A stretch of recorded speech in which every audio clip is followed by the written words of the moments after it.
Hi, this is Shay Oliveria, the author of 10 Things College Students Need to Know About Money and Money Matters, the Get It Done in a 1 Minute Workbook.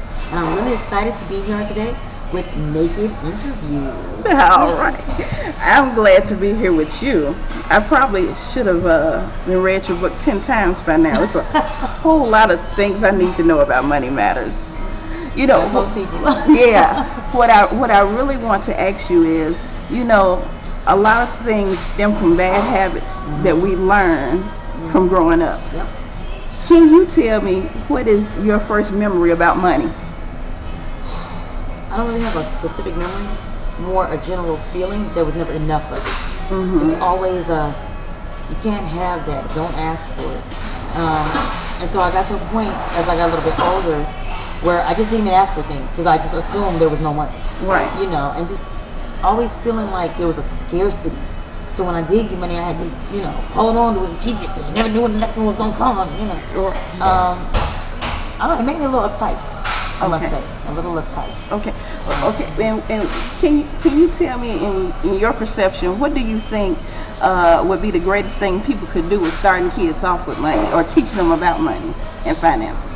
Wow, I think the best thing they could do is just start having open and honest conversations. A lot of times parents don't want to talk to kids about money because they feel like, you know, that's not the kid's business really to know how much I make or what the bills are and things like that. Right. And sometimes there's also a fear that, you know, kids repeat everything.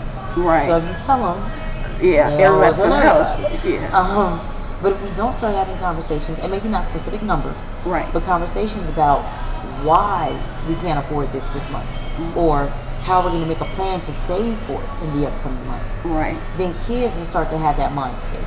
Right? I'm not even going to ask mama because I know I have to save up for it. Right. You know, and just, if you can't have those kind of conversations, it's going to be so much harder to really give your child that foundation. Okay. Right? Yeah, because they all need a foundation. If you don't have a foundation, you have nothing to work with. So tell me, what do you think is one of the greatest things, like just one thing the kids should know, a college student should know about money? The magic of compound interest, I call it. You just confused me right there. So what a lot of people don't understand about bank accounts, investment accounts, all those kind of things is the way that it works is through the magic of compound interest. Okay?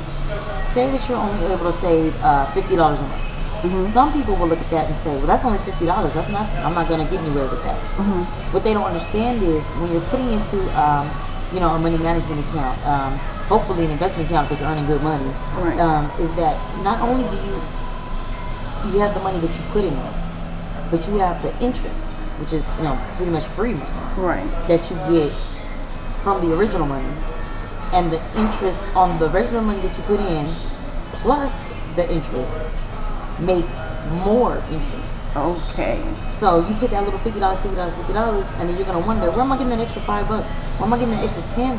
Oh it's yeah. all the magic of compound interest. And over time, that's what's gonna make you move. Okay. Okay. I don't want to hold you real long because I want to pull you to the side, and I don't want the world knowing my business. But can you tell me what is one of the greatest mistakes that people make when they realize they're in debt and they're overwhelmed? What is that biggest mistake that everybody does? The biggest mistake is not calling your creditors, not talking to them. Everybody hides under the phone, don't answer the phone, right? And what this does on the creditors' end... Were you in my house last week? Shh, don't tell nobody. I know. What this does on the creditors' end is they have no idea what's going on. They don't know if you intend to pay. They don't know if you're really trying to skip out on payments. They have no idea. Right. So then that puts them in hyper-aggressive mode. Let's get this money.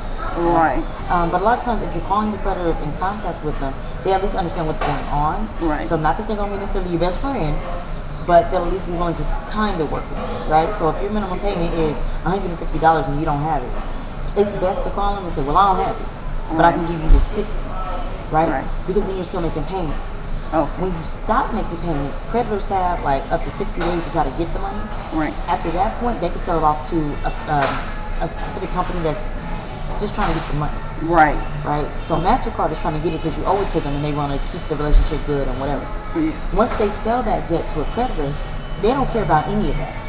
Right? They only pay, 20 cents on the dollar or whatever. Right. Okay. So they're just being super, super, super aggressive because they want to anything. That's when we're dealing with the thugs then that want the money. Exactly. We So that's don't what you want to avoid. Oh, okay. You want well, to let me talk to these people then. Let me talk to these people then. Yeah. Okay, well tell the people where can they find your books at Money Matters and the 10 things college students need to know about money. Where can they find it at? Okay, well both books are available at independent bookstores across the country. If there aren't any more in stock, they can go in and order them. They're also available at libraries, Lord Baker and Taylor, and of course my website, www.biggerthanyourblog.com.